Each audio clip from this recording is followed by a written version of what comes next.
सिंधुदुर्गचे पालकमंत्री नितेश राणे जिल्हाधिकारी जिल्हा नियोजन बैठकीमध्ये चांगलेच भडकले होते।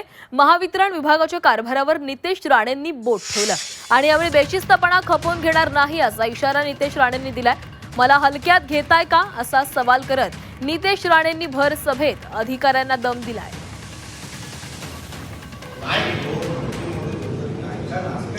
तुम्ही बोलताय तो दुसरा फोनवर आहे, काय चाललंय तुमचं? काय करताय तुम्ही? कोणाला फोन लावताय?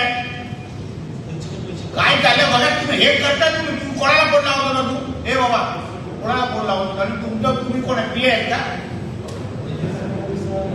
अहो पण काय कारभार चालू आहे? तुम्हाला हिकडीची बैठक आहे आणि तुम्ही तयारीमध्ये पण आला नाहीये। तुम्ही एका सर्कल पुरते असला तरी पण तुम्हाला तुमची सर्कलची माहिती माहित नाही, तो फोनवर माहिती घेतोय, कसं चालणार असं? तुमच्या आता वरती तक्रार आम्ही करणार आणि या सगळ्या गोष्टी बंद करायला लागतील। हे बरोबर नाही तुम्ही जे करताय ते।